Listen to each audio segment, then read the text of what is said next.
fossil record doesn't whisper, it growls. Bones turned to stone, footprints baked into river mud, teeth like knives left lying in silt. Evidence that prehistory wasn't a fairy tale, it was a survival manual written in scars. Tonight, we're going to peel back the museum glass comfort and talk about the lies, 15 of them. You've been sold about dinosaurs. Some are Hollywood, some are hand-me-down textbook leftovers. All of them make the past smaller than it really was. Quick question before we dive in. Where in the world are you watching from? Drop it in the comments, then let's unlearn a few things. Picture this. The heat is lying heavy on the Cretaceous plain. Air sweet with fern breath and something metallic that might be blood if you were honest. Dragonflies write cursive on the pond's skin. A hadrosaur herd murmurs somewhere out of sight. A restless tide. And then the forest line buckles, just slightly, and the clearing grows a pair of eyes. You don't register it as a face at first, because your brain has never had to process a face built from mountains. But the geometry is there. 2 forward-facing orbs set in a skull wide as a dinner table flipped on its side. Deep sockets like clenched fists. And between them a corridor of bone that aims those eyes like twin rifle barrels. This is not a lizard side-glance world. This is a predator built for overlap stereo vision. Depth perception so rich it could thread a needle from across a room if the needle were you. Now, you've heard the bedtime lie, if you don't move it can't see you. It's a comforting little lullaby, isn't it? As if nature wrote a loophole just for you, the main character. Freeze, become a statue, and a 7-ton tyrant will politely ignore the life-size hors d'oeuvre of standing right there. Motion-only vision belongs to frogs, babies, and cinema villains who need to give humans a fighting chance. Tyrannosaurus rex didn't survive on charity. It survived because its face was a targeting system. Forward-facing eyes compress 2 images into one 3-dimensional truth, the world popping in relief. Distances snap into place, angles announce themselves, and the gap between jaw and jugular becomes a solvable equation. You think invisibility is about stillness. For T-Rex, invisibility was about physics. Light bounces, shadows migrate, surfaces shine. Even when you freeze, your outline still interrupts the living tapestry. The vertical rhythm of trunks, the rippling grammar of grass. You remain a wrong note, and those eyes are tuned to wrong notes. Binocular overlap, the field where both eyes see the same space, is the predator's playground. It's what lets an eagle pluck a fish from glare-riddled water, and a cat thread a leap between chair and shelf without face planting. T-Rex wore that overlap like a crown. But let's say, for argument's sake, you land the world's most committed mannequin challenge. You clamp down the tremors, lock every muscle, slow your breath until your chest barely stirs the air. Congratulations, you've bought yourself 3 seconds. Vision is step 1, not the only step. Above those eyes, behind them, curled inside that cathedral of bone, sit brain regions, fattened by a lifetime of surviving other experts. The olfactory bulbs, generous. Air runs through nasal chambers that read scent like a book. Chapter headings, footnotes, a plot twist called, "You walked here 10 minutes ago." You're shedding molecules constantly, a little comet of you dusting the ferns. Holding still does nothing about that comet tail. The wind is tattling. Still feeling brave? T-Rex carried ears tuned to low thuds and distant groans, the bass notes of an ecosystem. Picture heavy footfalls filtered through the soil like a drum line you can't quite hear until it's too late. Even your heartbeat, ridiculous as it sounds, transmits micro-motions through your skeleton into the ground. Tiny announcements that something warm-blooded is writing panic in Morse code. The tyrant's inner ear, long and efficient, makes a metronome out of chaos. You are rhythm, it is the conductor. And then there's the mouth, which is not just a mouth, it's a weather system ending in a violent coastline. 8 dozen teeth, some thick as railroad spikes, reinforced for crunching through bone like stale candy. That bite force isn't aimed at chasing ghosts, it's for ending arguments. You might say, but what if it mistakes me for a log? Sure. And what if the sun forgets to rise? Logs don't smell like sweat and protein, don't radiate heat. Don't tremble with micro adjustments your muscles make just to keep gravity from folding you in half. You're not fooling anybody. You're a neon sign in a dark bar that says open. Imagine how the scene plays out from the tyrant's point of view. The hadrosaurs were interesting 5 minutes ago.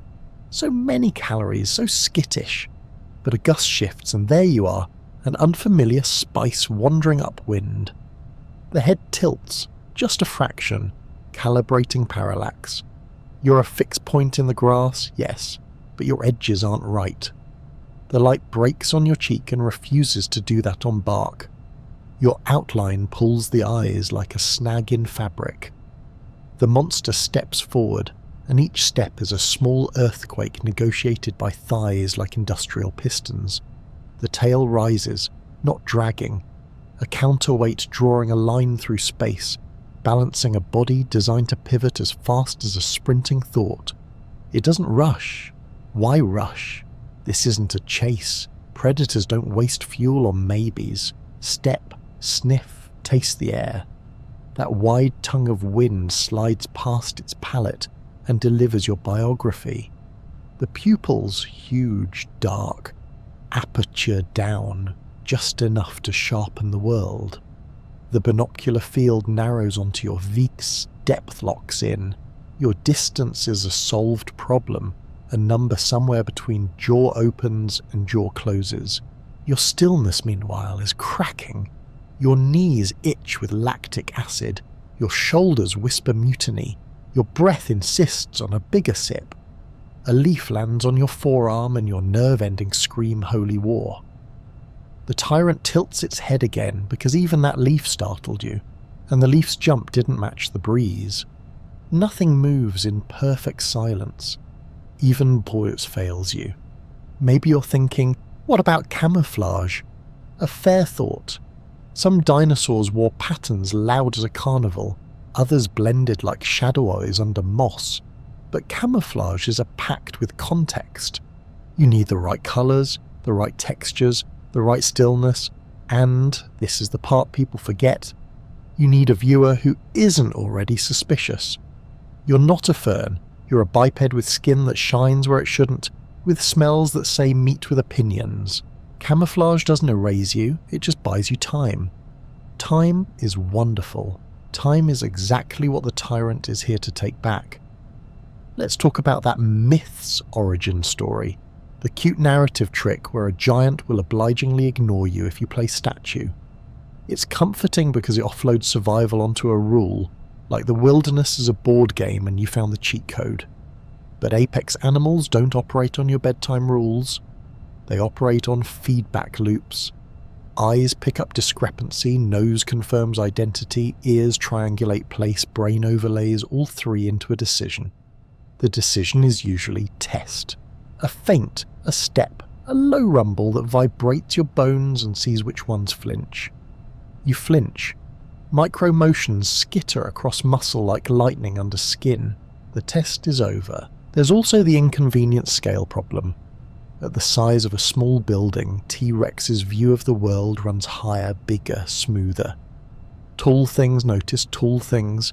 It sees over brush, through branches, across the swell of the land where small prey hunker and hope. Imagine standing in a field when a water tower leans down to look at you. You could be a statue. You're still a statue under a spotlight. Even the terrain turns on you. The sun moves, shadows drift. Your silhouette changes shape against the ground. Stillness can't halt celestial mechanics. When the light slides and your outline morphs against the grass, it's as if the earth is waving a flag around you. Here, the flag says. Right here. The tyrant reads flags. That's what predators do. Decode noise until it becomes a map with an X on it. There's a version of this story where you try something clever. Maybe you lower yourself slowly behind a log, or you rotate a fraction, hunted by the idea that your profile is less suspicious than your full face. That movement, no matter how careful, splits the world into before and after. The eyes catch the difference. Predators are change detectors as much as motion detectors. You shift a leaf, the leaf tells on you. You compress a fern, the fern doesn't spring back in time. The tyrant's head snaps, not because you were moving fast, but because you moved at all. So you stand, you pretend to be geology. The big face comes closer, closer than you thought a living thing would dare. There is no music, just the sizzle of insects and the wet tick of its breath on your cheeks. The teeth are not for show, they're a declaration of jurisdiction. Under the pebbled skin, muscles layer over each other like ship ropes, hauling millennia of design into a simple act. Up close, those eyes aren't monstrous. They're businesslike. They look past the story you told yourself and tally up facts. Warm, scented, edible, within reach. If the Cretaceous had safety instructions, they wouldn't include freeze. They'd say, don't be here, don't be downwind, don't be obvious, don't be alone. They'd say the world is not waiting to be kind to you. The world is waiting to be itself. And in this world, this exact prehistoric hour, the self that matters most is a tyrant with depth perception sharp enough to count your eyelashes and a curiosity inclined to test how easily they come off. The thing in the brush doesn't arrive like a lizard. It announces itself like a rumour, a whisper of pin feathers against fern, a soft shiver of quills as something sleek resets its balance. You expect scales and silence. You get velvet black filaments and the susurrus of plumage folding into itself. A bird that forgot to be small and remembered to bring knives. When the head tilts, the whole forest seems to tilt with it, and a round, keen eye measures the distance between you and the last bad decision you'll ever make. The celebrity version of this animal is a bald, crocodile-skinned biker with manicure issues. The real one is more unsettling. A long, low predator about the size of an aggressive turkey dog, hips barely to your knee, but everything about it engineered like a question mark turned into a spear. The forelimbs are not hands. They're the anchors of a pair of feathery half-wings, stiff-quilled fans that flash open and shut with the impatient snap of a folding blade. Those quills weren't decoration. You can still see their anchor points etched into fossil bone, little bumps along the forearm, quill knobs, like Braille spelling out, "This hunter wore sleeves of air." No, it didn't fly, not the way a gull flies. But it didn't need to. The wings are for braking mid-leap, for a last millisecond correction as the body scythes through brush, for display that says back off to rivals and come closer to mates, for brooding over eggs with a feathery roof, for throwing a brief shadow of terror over the face of anything unfortunate enough to be underneath. Imagine a hawk that can't fly but never forgot how to hug. Those arms lock prey into a violent embrace, and this sickle claw, curved, polished by a life of hard choices, eats into the gap like a key turning a lock it has turned 1,000 times. This, by the way, is a velociraptor, not a motorcycle-sized boogeyman, but a compact, springy assassin weighing maybe as much as a big dog. Hollywood renamed a different animal, the lankier Deinonychus, and then, for fun, inflated it again, until it could open kitchen doors and trade quips with paleontologists. If you want the truly big bruiser, look elsewhere. Utahraptor is massive enough to give your nightmares shin splints. Velociraptor, though, is the knife you didn't see, not the warhammer you heard coming. The feathers make sense once you stop arguing with them. Feathers are heaters and billboards, air brakes and steering fins. They are evolution's multi-tool. In the Cretaceous, nights could be cool, mornings wet, performance animals run hotter than the background. A jacket you grow yourself is good business.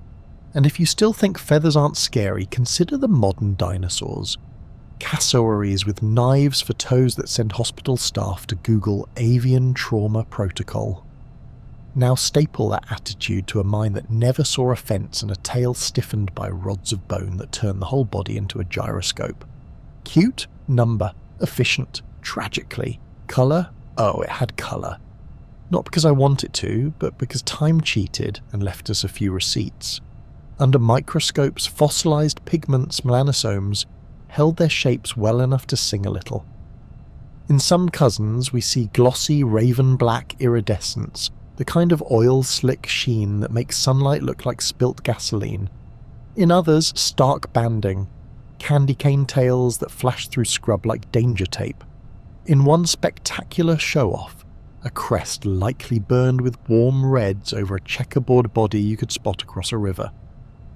If camouflage is a language, these animals were bilingual, whispering in the undergrowth when they needed to, shouting when it paid to be seen, watch it move. The feet are an essay in compromise. 2 toes bite the ground, the third, the famous sickle, rides high, retracted and ready, kept sharp by courtesy. It's not a sword, it's a climbing axe. When the animal hits you, it doesn't slash and prance away like a cartoon fencer. It pins and levers, hooks and holds. There's a model for this. Call it the hawk at lunch strategy. Modern raptors land on prey and stay there, mantle with their wings and use hooked weapons to keep a writhing meal from becoming a running problem. Our Cretaceous friend does the same thing, but heavier, harder, with a tail that writes straight lines in the air so the rest of the body can turn on a dime made of panic. The head, a narrow vice with theatre tickets to everything that matters. Teeth not for tidily slicing, but for gripping, for worrying, for making friends with bone until the bone gives up.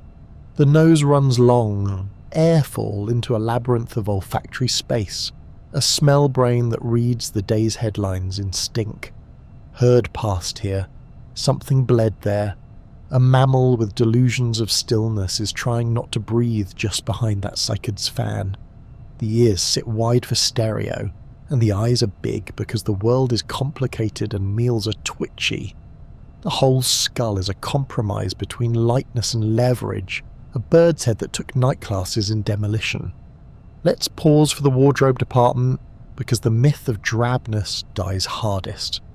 When your prey, being boring can save your life. When your competition, being recognised, can save your hide. And when you're trying to persuade someone to risk DNA with you, boring loses.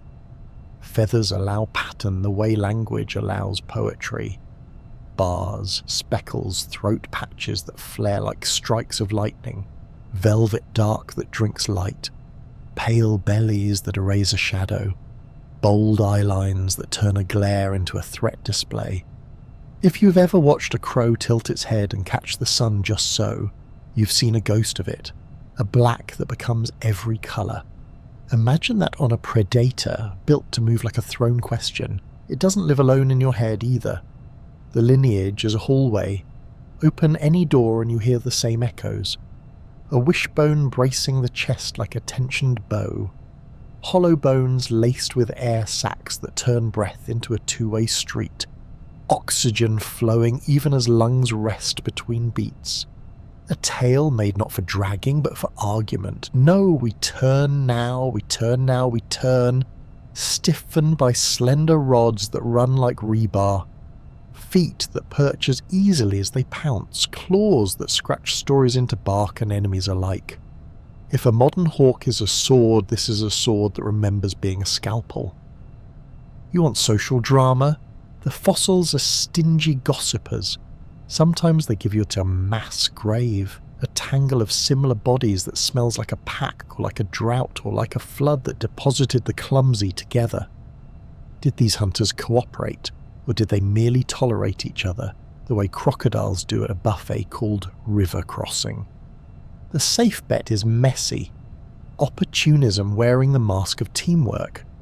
If a big kill hits the ground, whoever's closest will pretend to be friends until the meat is gone. Which, to be clear, is also how many office parties function. And because we're tearing down old posters, let's post a new one. These were not brainless automatons wired only for bite chase bite. They handled complex terrain, watched for larger threats, negotiated rivals, raised young, or kept eggs warm beneath feathered arms. A stationary nest is a promise to every thief within scent range. A parent that can mantle that vulnerability with living insulation buys futures.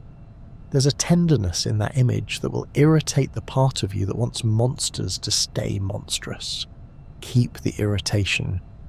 The truth is teeth and warmth together in the same skull. In the underbrush, our feathered wolfbird twitches its tail like a metronome counting down something old and private. It steps into the open, not like a reptile easing into sunlight, but like a thought that arrived already finished. The half-wings flare, wider than you expect, turning the body into a breaking sail, dumping speed into the air so the last lunge lands exactly where the math said it would. You see a ripple of iridescence run down the primaries as they catch the sun, a raven shot with gasoline. The eye stays locked, and in that bright steady circle there is no mystery and no mercy. There is only the easiest path between a problem and its solution. You were promised scales and got something worse, a bird that declined to be harmless. Plumes that don't soften the silhouette so much as sharpen it, turning motion into punctuation. A mouth that is not a beak only because the story paused here, not there. Colour that can vanish into leaf shadow and then, with a turn, scream its presence like a flare. You were promised drab, you got billboard, you were promised man-sized, you got precision-sized. Just enough animal to do the job without wasting heat or hubris. And if somewhere, in a different canyon under a different sun, a raptor the size of a motorcycle does happen to rise from the brush, heavy, big-jawed sickle claws carving cursive into the dust, don't feel cheated. The small one was the lesson. The big one is the inevitability. Feathers don't make it less. They make it more. More control, more display, more heat held close to the engines. What you took for softness was armour made of air. What you thought was fashion was physics. And the sound you hear as it closes the distance is not the hiss of scales, but the dry rush of quills as the Cretaceous opens its arms to catch you. First, let's bury the lazy label. Not everything with a toothy grin and a good publicist is a dinosaur. The Mesozoic wasn't a monoculture. It was an empire with 3 crowns: land, sky, and sea. Dinosaurs ruled the land. Pterosaurs ruled the sky. Marine reptiles turned the oceans into a blender. Different bloodlines, different blueprints, same job description. Specialise or be lunch. Take the so-called pterodactyl, a name we fling at anything winged that looks like it might steal your picnic. In reality, pterodactyl is either a specific little Triassic charmer named Pterodactylus, or a vague nickname for the entire pterosaur clan. Keyword: pterosaur, not dinosaur. Cousins? Yes, both branches sprouted from the Archosaur family tree, but cousins don't share a skeleton. Dinosaurs are defined by a suite of Landrunner upgrades. Hips with a window punched through the socket, legs parked straight under the body like living stilts, tails held off the ground like counterweights, chests braced for a high-performance engine. Pterosaurs went a very different direction. Why climb when you can vault into the sky and make gravity do the apologizing? Look closer at that wing. It isn't feathers stretched between fingers. It's skin, muscle and fibre pulled tight along an arm, so re-engineered it might as well have signed a non-compete clause with reality. The 4th finger, imagine your ring finger, explodes into a spar longer than you are tall. From shoulder to that elongated digit runs the main flight membrane, backed by microscopic actinofibrils that keep the wing from wrinkling into a parachute at speed. A separate little strut bone, the pteroid, supports a front membrane that fine-tunes lift during takeoff and landing. The body, not naked reptile, draped in hair-like pycnofibers that insulate and streamline, some maybe even branching enough to flirt with proto-feather status. Air sacs lace the torso, turning breath into a two-way highway and lightening the frame because the sky charges by the gram. And launch? Oh, launch is the party trick. Dinosaurs, even the winged ones we call birds, sprint or leap bipedally. Pterosaurs do a 4-limb pole vault. They load spring into those front arms and snap skyward like a catapult with pinions. Trackways stamp the confession. These were quadrupeds on the ground, knuckle walking between flights, then detonating upward with a movement so violent it looks like a magic trick. Some wore head crests big enough to make aeronautical engineers sigh. Thin bony sails later sheathed in keratin. Billboards for species ID, sex appeal, or both. A few went obscene with size. Quetzalcoatlus and Hatzegopteryx, giraffe tall at the shoulder, wingspans that could shadow a small house, stalked shorelines like nightmares that forgot their bedtime. Still not dinosaurs. Sky emperors, yes. Different throne. Now dump the sky and dive those sea dinosaurs in your brain. Also not dinosaurs. You're thinking of mosasaurs and plesiosaurs, apexes that made the oceans a hazard zone for anything soft and delicious. Start with mosasaurs, not archosaurs at all, but lizard royalty, squamates, kin to monitor lizards and snakes that got a taste for salt water and never came back. Picture a muscular torpedo with the grin of a loan shark. The skull is a set of bad decisions waiting to happen. Double-hinged jaws, a flexible lower jaw joint, and teeth on the roof of the mouth, pterygoid teeth, that ratchet prey down the gullet when the gullet votes no. The tail ends in a deep fluke. The fore and hind limbs flatten into steering fins. The torso packs a power plant built for bursts. We've caught them in the act. Fossils with half-digested fish, birds, even other mosasaurs in their bellies. You don't get that kind of resume by being a dinosaur. You get it by being a very ambitious lizard. Plesiosaurs, different guild, different origins, same oceanic menace. They come from the Sauropterygian line, a group that turned the shoulder and hip girdles into welded flight decks for 4 hydrofoil flippers. Underwater flight is the right word. The front pair generate most of the lift and thrust. The rear pair fine-tune and hammer home the turns. 2 body plans ran this scam. The long-necked elasmosaur types, with cervical vertebrae stacked like poker chips into a periscope that could snake through as schools of fish. And the short-necked pliosaurs, all muscle and bite, heads like wrecking balls attached to missiles. Either way, that deep chest and rigid trunk say wings underwater, not dinosaur legs on vacation. And because the sea writes different laws, these reptiles followed them. Eggs on beaches? Too risky. Many marine reptiles birthed live young in the water, tail first, to keep the offspring from drowning onto day one. Streamlined bodies shave down drag, counter-shading painted dark backs and pale bellies to erase their shape in the light. Vertebrae packed tight, ribs locked into barrels, limbs rotated into blades. Nothing here wants to stroll on land. Put a plesiosaur on a beach and you have a stranded spaceship. Part of the confusion is honest. Evolution loves a practical joke called convergence. Give 3 unrelated lineages the same problem, fly, swim, sprint, and they'll sculpt similar solutions. Pterosaurs, birds, bats, 3 different answers that rhyme. Ichthyosaurs, another marine reptile lineage, morphed into dolphin silhouettes so clean you could trace them with a grade school stencil. None of that shared silhouette means shared ancestry. It just means physics doesn't care about your family drama, it wants shapes that work. So how do you tell the club bouncers apart at the door? Hips and shoulders mostly, plus what the limbs are trying to be when they grow up. Dinosaurs push their femurs into a hip socket with a distinctive open window.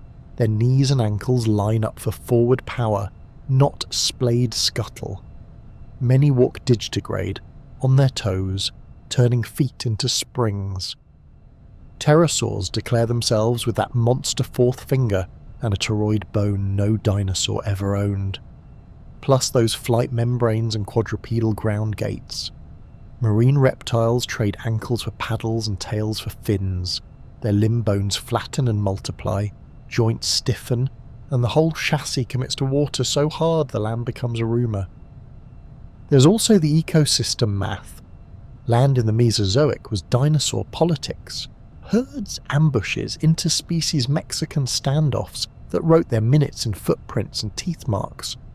The sky was pterosaur logistics, thermal maps, wind arithmetic, migration written on an atlas of rising air. The sea was reptile court intrigue. Ambush from below, sonarless darkness, pressure and cold, pressed like a thumb on every rib.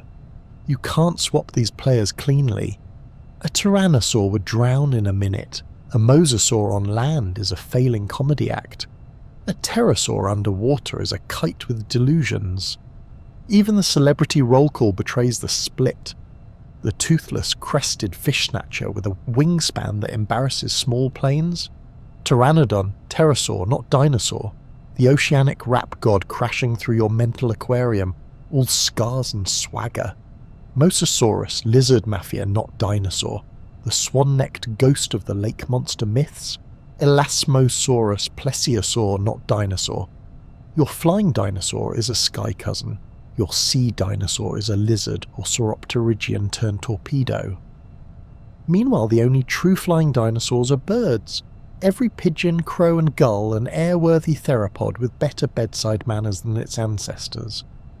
If this feels like pedantry, it isn't. It's X-ray vision. Getting the family right changes how the story moves. A pterosaur's crest isn't just decoration, it's an aerodynamic compromise staple to a social signal. A mosasaur's extra mouth teeth aren't just spooky, they're a conveyor belt built to cash checks in a three-dimensional battlefield where prey can fold in any direction.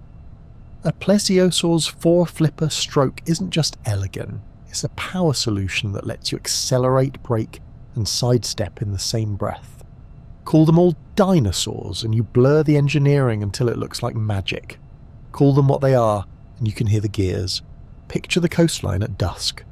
Out on the water, something the length of a bus rolls, scarred back, catching the last light, jaw opening as if the ocean itself had a hinge. Under the surface, a long neck threads through silver fish like a thief's arm through a crowded pocket. Overhead, a shadow drifts, wing membrane humming, crest cutting the breeze like a fin through sky. 3 kingdoms, 3 anatomies, 3 solutions to the same ancient hunger. One crown does not fit all.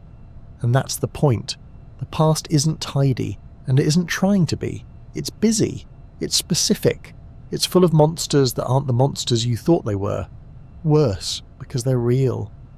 At dawn, the city hums like a sleeping animal, and the first shadows that move are not mammals. They're perched on wires, swaggering along rooftops, drilling the earth with beaks, ransacking the bins with a kind of cheerful malice. If you still believe dinosaurs died, you haven't looked up lately. The age of dinosaurs didn't end. It learned to balance on a branch, wrapped its bones in air, and started singing. Start with the bones, because bones don't lie. In your average street pigeon beats a chest with a keel, an axe blade of bone, where flight muscles anchor like winches. Strung across that chest is a wishbone, a furcula, exactly the same architectural bow you find in many non-ovine theropods. The wrists, they fold with a half-moon semi-lunate joint that lets the hand tuck tight, the same hinge seen in their ground-running cousins. The hind feet stand on the toes, not the whole foot digitigrade posture, 3 forward toes and often a small hallux behind, a footprint that rhymes all the way back to raptor tracks baked into Cretaceous mud, hollow bones riddled with air sacs, lungs that breathe like wind through a pipe instead of bellows, flowing one direction so oxygen never really stops. This isn't coincidence, it's continuity. The blueprints kept the parts that worked and then taught them tricks. Feathers too weren't invented to look pretty on postcards. They began as insulation, as display, a sensory fringe and aerodynamic cheat. Long before the sky belonged to wings, their ancestors wore fluff and pennants. Time preserved the receipts, filaments trapped in amber, feather impressions pressed into stone, even microscopic pigment bodies that whisper what colours they were. And then the trick matured. Feathers lengthened into veins and asymmetries that bite air. A living surface that can open, close, twist, stall, break. Flight is just falling with better negotiations. You want proof these birds are not gentle upgrades to a separate story? Watch the way a hawk lands.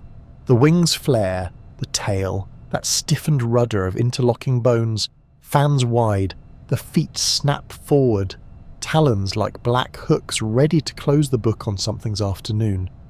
The whole body is theropod mathematics, balance, counterweight, leverage, strike. A falcon drops from the sky, faster than your highway guilt. Gravity weaponized, air screaming, impact measured in ruin. An owl erases its own sound by combing the air with fringed feathers, turning physics into silence, and your backyard becomes a stage for ambush as old as teeth. And this is just the polite company. Some of the living dinosaurs never bothered to pretend. The cassowary in the rainforest wears a helmet crest and eyes you with prehistoric indifference. Its inner toe grows a dagger claw that can lay a leg open like a letter. Ostriches sprint on spring legs and pivot with a predator's precision. Emus drum the ground with the bass line of something too old to name. The secretary bird in Africa hunts with arithmetic kicks. Stamp, stamp, skull cracked, serpent folded into breakfast. Shrikes, little grey songbirds, decorate thorns with trophies. Gulls don't steal chips, they mug the ocean. Herons swallow creatures with legs and thoughts. The shoebill stares like a bouncer who already decided who isn't getting in. Brains matter, and the dinosaur brain did not wither on its way into feathers. Crows and ravens solve puzzles, trade tools, plan petty revenges, and hold funerals in cloaks of glossy black that remember the Cretaceous sun. Parrots crack open nuts and your sense of superiority with equal ease. Even a chicken, the household dinosaur, maps threats and hierarchies with a ruthless office politics intelligence. If you want the family connection spat right in your eye at the molecular level, scientists have teased ancient collagen fragments from a tyrannosaur's bone and found they rhyme best with birds.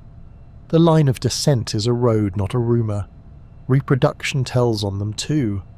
Eggs with hard calcified shells, nests arranged with architectural care.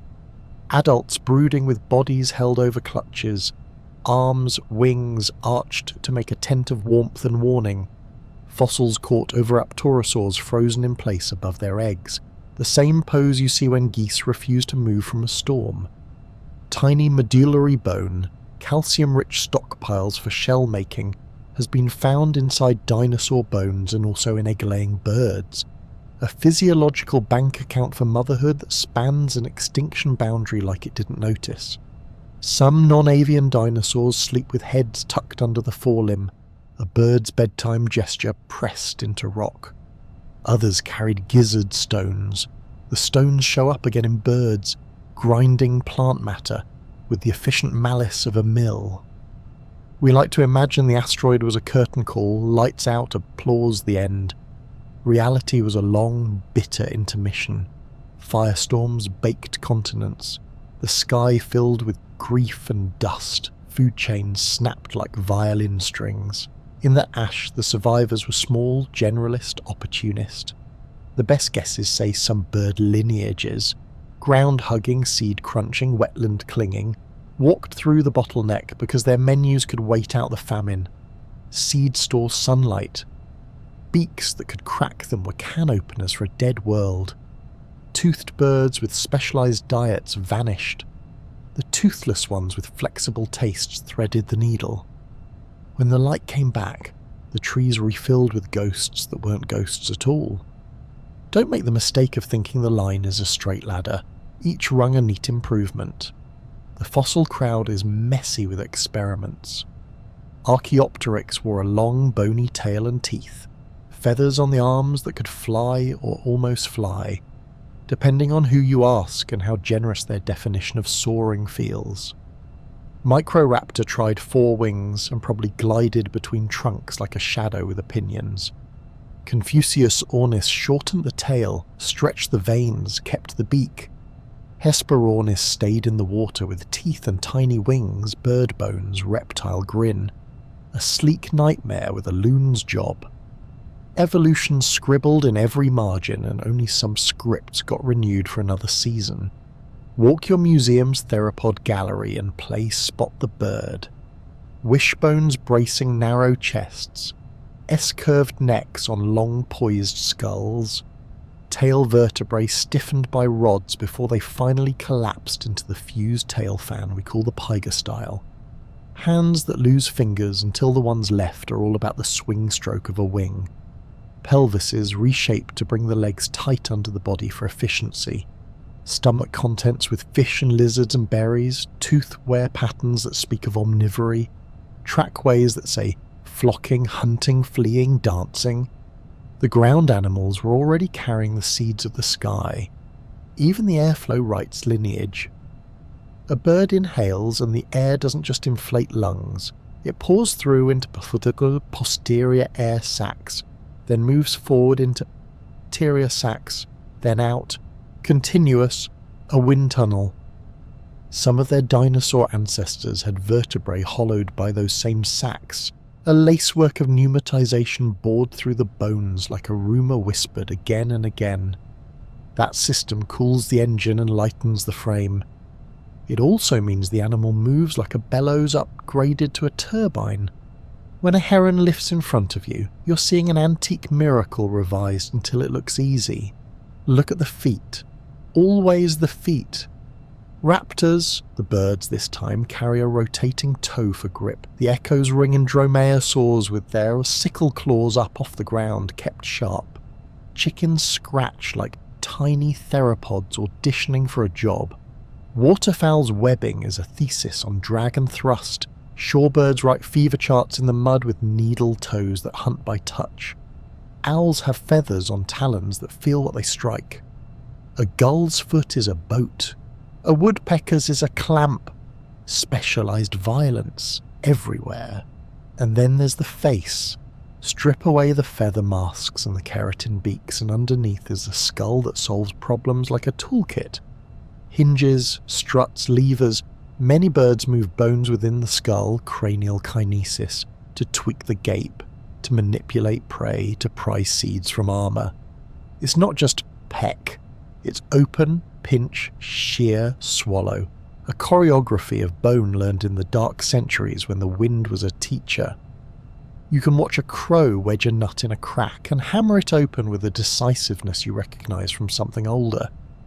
You can watch a parrot rotate a fruit, bring the bite to the blade and strip it down to seed with assembly line confidence. The head is the hand that bites. We humans hunger for hard borders. Extinction is a soothing word. It implies a clean break, a last page, an empty stage. But outside, above the traffic lights and over the wheat and across the salt flats and high on the thermals where Earth's heat turns to invisible rivers, the dinosaurs did the most subversive thing a lineage can do. They survived. They matured into 10,000 strategies, hummingbirds that drink the sun in teaspoons, albatrosses that sleep inside circles of wind, penguins that become torpedoes wrapped in tuxedos, vultures that turn death into dinner, tiny wrens that stitch whole forests together with wire-thin song. When the raven lands on a fence post and regards you with that coin of an eye, when the gull laughs as it strips the beach, when the blackbird opens its yellow gape and the field goes quiet, the past isn't gone, it's perched.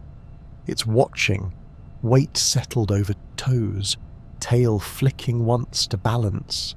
The same old engine, the same old hunger, the same old story with a different ending. Teeth traded for beaks, forelimbs for wings, roars for calls that can mimic your car alarm and still sound like the Cretaceous if you listen at the right hour. You don't live after the dinosaurs, you live under them. The skull opens like a machine shop, and inside it the brain is not a walnut. It's a switchboard wired to a body that weighs as much as a bus, or moves like a thrown spear. You've been told big dumb lizards, as if evolution would hand apex predators and marathon herbivores a sack of wet cement and say good luck. But the rock remembers the real story. Endocasts, the stone ghosts of brains, tell us about swollen olfactory bulbs, fat optic lobes and cerebellums tuned like drumheads. That's not stupidity, that's specialization sharpened into a habit. Watch a theropod's world from behind its eyes. Forward-facing orbits overlap into a 3D corridor. Depth isn't guessed, it's tasted. The optic lobes are beefy because you don't stalk across broken floodplains on a rumour. Inner ears, those tight spirals and semicircular canals, hint at agility. When the head whips, the world doesn't smear. The cochlear duct stretches long enough to pull in bass notes rolling through the ground and the mid-frequency squeals of panic. Behind it all, the cerebellum conducts, tail up, torso level, feet placing down a metronome of intent. Brains don't have to write novels to do this. They have to do math with muscle and gravity and time, shift to the hadrosaur herd and feel a different intelligence. Not the blade, the ballroom. Skulls as long as your kitchen table, packed with batteries of teeth that grow, grind, replace, grind again. A dentist's recurring nightmare. Some pump sound through crests and nasal mazes, turning a head into a brass instrument. Low directional calls ripple through fern forest, and calves step closer to flank warmth. That's social math. Who's hungry, who's missing, which shadow is a cloud and which shadow is a mistake with claws. Eyes sweep the horizon while the mouth turns the plants into calories at industrial scale. Intelligence is also the discipline to never ever stop chewing. Sauropods wear the most slander. Yes, the brain is small compared to a neck like a drawbridge and a body like a continent, but mass is a lousy yardstick for usefulness. An elephant's brain dwarfs a dog's. A dog still reads you better than your boss does. What matters is what a brain controls. For a sauropod, it's a mobile crane that must not fall over, a heart pounding a vertical river, a neck that picks leaves without unbalancing the city it's attached to. That means reflex loops blazing through the spine, 1,000 tiny decisions per second that never bother the conscious lights upstairs. Adjust footfall on loose silt, counter swing tail, shiver, neck against biting flies. Don't plant a foot where you're about to put your other foot. Dumb animals don't thread a 30-foot lever through a forest for a century. And now to the rumour lodged like a splinter in your childhood. The butt brain. The story goes that Stegosaurus, blessed with plates, spikes and the charisma of a medieval weapon, needed a second brain in its hips to help the first one, presumably because the original was too busy being insulted. What the bones actually give us is an expanded cavity in the sacral region, an envelope where the spinal cord widens into a control hub. Brains? Number. It's more like a power junction. Birds, living dinosaurs, carry a lumbosacral expansion, sometimes with a glycogen body, a reserve, and possibly a balance aid. Think of it as a local office handling traffic for the hindquarters, signal amplification, posture, the reflexes that keep you from eating dirt when the ground surprises you. It does not write poetry, it does not dream, it does not count. It keeps you alive while you pretend danger is a distant concept. You already know reflex is king from your own animal maintenance. You withdraw your hand from heat before you feel the pain.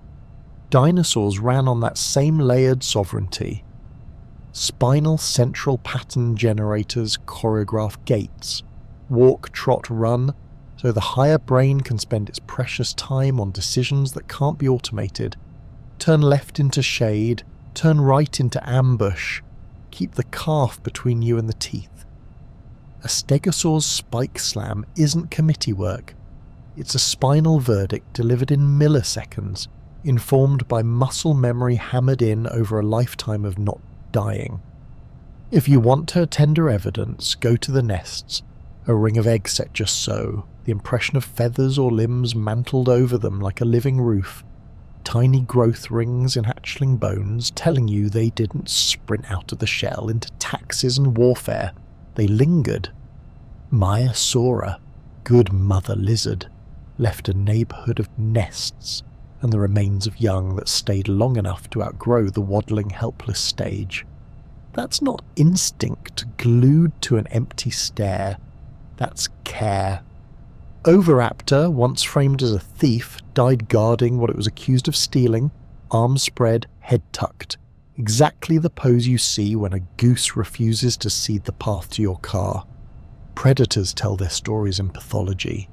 Healed fractures, fused ribs, gouged jaws grown smooth around ancient violence. A tyrannosaur's face can read like a police report. Bite marks from rivals, infections endured, breaks that knotted and kept going. Healing under that load is logistics. Where to rest, how to hunt around an injury, when to steal rather than chase. Maybe sometimes the big ones followed each other, tolerated each other, parcelled a carcass with side-eye and low rumble. Maybe not, but the bones prove this much. They survived long enough for their bodies to mend. Strategy lives in that gap between injury and the last breath. And behaviour is written in the ground too.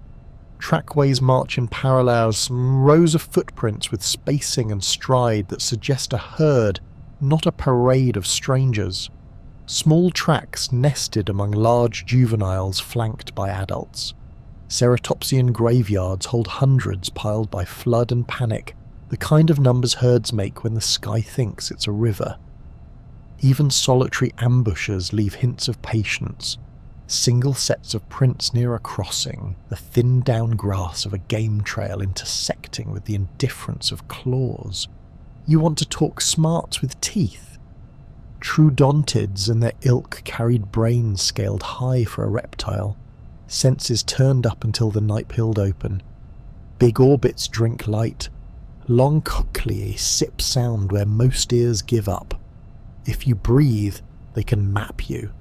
If you stand still, they can still map you. Intelligence isn't a test filled with crayons, it's making the right move before the world punishes the wrong one. These creatures lived on knife margins. That takes more than reflex. It takes nervous systems that preload decisions so they feel like inevitabilities. Even armour speaks of choices.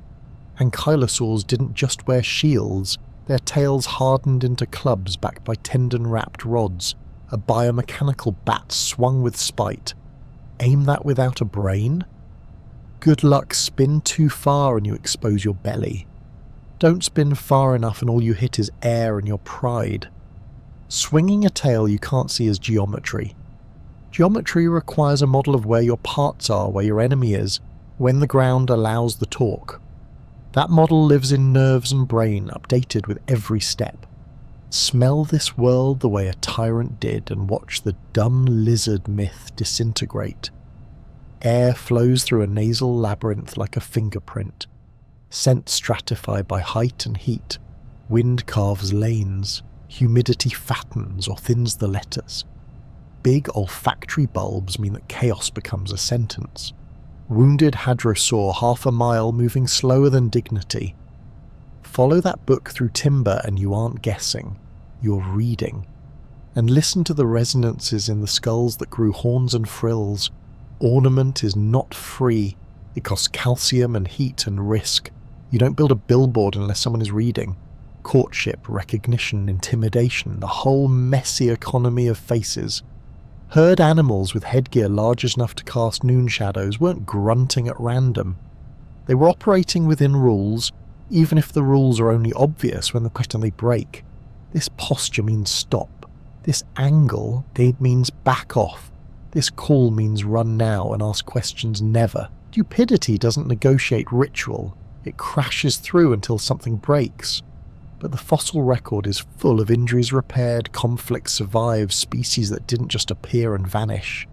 They persisted for millions of years. Stupidity doesn't persist. It burns out. Return to Stegosaurus for one last indignity. Imagine you're an animal with a head low to the ground, eyes placed to scan for a movement where teeth usually materialize, plates turning your back into a sunrise that says maybe don't. The spinal cord thickens in your hips not because your brain is lazy, but because your hindquarters are heavy industry. 4-pillar legs, a tail you might have to fire like a catapult with no notice, a centre of mass that wants to drift and must not. The local control centre hums, the upper brain sets policy.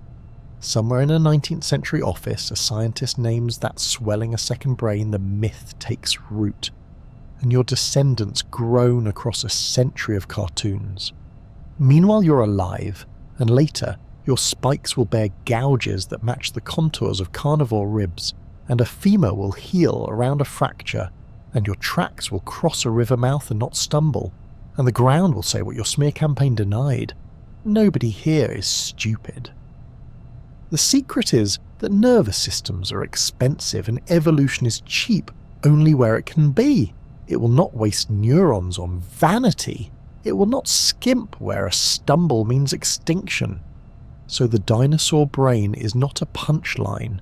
It is tuned, distributed, ruthless. Some parts automated to the spine, some parts elevated to the forebrain, some parts humming like generators in the dark while the rest of the body gambles with speed and gravity. When you picture a stegosaurus standing in heat shimmer, tail low, plates ticking with blood, understand everything inside is listening. The ground, the wind, the pulse in its own throat. No walnut ever ran a fortress like that, no butt brain ever saved a life. What saved them were networks, fast, layered, old as lightning, that made a continent of muscle move like a single idea. Time doesn't pass, it pulverizes.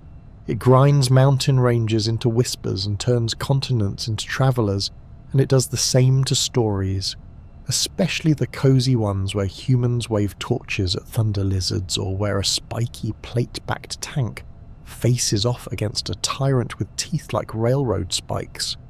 The truth is colder and stranger. Those scenes require a time machine. The ash between their centuries is too deep to wade. Start on the floodplains of western North America, late Cretaceous, roughly 68 to 66 million years ago. The air hums with flowering plants, the newcomers, angiosperms, throwing colour like confetti. Bees are working. There are hardwoods and magnolias, figs and laurels. The plant world is loud and sugary and dangerous. In this theatre, the marquee reads Tyrannosaurus rex, and the supporting cast is Triceratops, Edmontosaurus, Ankylosaurus, Dakotaraptor, crocodiles with opinions, mammals with secrets. The sediments that swallowed their bodies are the Hell Creek and Lance formations, sheets of river mud and flood sand shingled into rock, a morgue with a patient filing system. Now jump back, hard, across a gulf of time so wide it should make your teeth hurt. Land in the late Jurassic about 155 to 150 million years ago. The world is the Morrison Formation's domain. Conifer forests, cycads, ginkgos, fern prairies under a sun that feels older somehow. Grasses, barely a rumour. Flowers? Not yet. The air has a resinous bite like a sawmill in summer. Stegosaurus browses here, a low-headed tank with a sunrise nailed to its back and tail spikes that turn arrogance into triage. The predators that test those spikes aren't tyrants named Rex, they're allosaurs, long-armed, big-headed ambushers with skulls built to pry and tear and keep coming. That's an 80 million year gap. More time between Stegosaurus and T-Rex than between T-Rex and you. The tyrant is closer to your traffic jam than to those famous plates. If you built a bridge from the Jurassic to the Cretaceous out of the bones of everything that lived in between, you could walk for days and never step on the same idea twice. The rock is not guessing. It stamps dates with fission clocks, uranium in zircon crystals splitting itself into lead at a pace so steady it might as well be a heartbeat, potassium decaying into argon that bubbles up like a signature. Every volcanic ash bed is a timestamp slipped between pages of mud. Every page locks a cast of characters to a moment. Add the planet's magnetic tantrums, the North Pole flipping, then flipping back, and the iron in the sediments remembers the direction the compass pointed when it was still sludge. Stack the memories and the timeline stops being a smear and becomes a ledger. Hell Creek sits at the top of the Cretaceous. Morrison lives deep in the Jurassic. They don't touch, except in museums where curators make introductions time never allowed. The temptation to make everything contemporaneous is human. Toy sets do it. Posters do it. Your brain does it because it hates scale the way eyes hate too bright light. But the real past is layered like 1,000 graves. When you set a T-Rex against a Stegosaurus, you're staging a crossover episode. In canon, the matchups were different. Thagomizer versus Allosaurus, Tyrant versus Triceratops. There's even forensic drama carved into bone. An Allosaur's pelvic bone once turned up with a puncture wound the size and shape of a Stegosaur spike, the hole's edges remodeled by healing. Translation: the spiky tail connected. The Allosaur lived on for a while, and every step probably explained pain to the horizon. That duel was real. The tyrant with the railroad spike teeth never auditioned for it, and we, our lineage, were not in the audience. When the non-avian dinosaurs finally hit the wall at 66 million years ago, our kind was a future dream. The best evidence puts anatomically modern humans at around 300,000 years old. Even our deep ancestors, Australopithecus stalking the Pliocene savanna, the first Homo shaping stone into defiance, are millions, not tens of millions, of years in the past. Put another way, if you filmed Earth's history as a 24-hour day, dinosaurs own an 11-hour empire near the end. The asteroid strikes around 11:40 PM, and humans step onto the stage in the last seconds before midnight, still brushing stardust off their shoulders and insisting they've been here all along. But the lie persists because the bones won't stop betraying themselves. Humans find the skull of a ceratopsian eroding out of a hillside and call it a dragon. A plesiosaur vertebra slips from a cliff and becomes a sea serpent. Myth isn't wrong that there were monsters, it only insists we were their neighbours. We were not. The only neighbours dinosaurs had who might remind you of us were small whiskered opportunists in the underbrush, mammals living on stolen calories and patience, darting between claws and doing the math of survival in grams.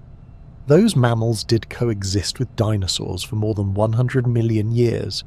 We are their heirs, but we are late heirs. The kind who show up after the house has burned down and repurposed the foundation. Even the continents refuse the fantasy of a shared stage. During Stegosaurus's time, Pangaea had already started to tear, but the world still wore the memory of one supercontinent. By T-Rex's hour, the map was nearly modern North America, yet split by a shallow inland sea. The western landmass, Laramidia, where T-Rex ruled, was a thin strip jammed between water and mountains, an ecological pressure cooker that baked unique species along its length like beads on a string. Different coastlines, different climates, different plant empires, different prey. Time didn't just separate species. It rebuilt the rooms, moved the furniture, changed the locks. Plants make the split visceral. Walk with Stegosaurus and chew conifer sprigs, cicads with armoured fronds, horsetails that cut your fingers like green saws. The air is terpene and sun. Bees aren't buzzing because bees haven't been invented. Run forward to T-Rex's river country and the world has learned seduction. Flowers are baiting insects with sugar.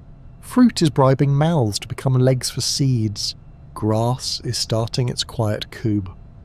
A stegosaurus teleported into Hell Creek would not just meet strangers, it would starve trying to decode a menu written in a language that didn't exist yet. If you need a villain to blame for the continuity error, blame Time's casting department. Species do not persist as masks waiting for the next scene.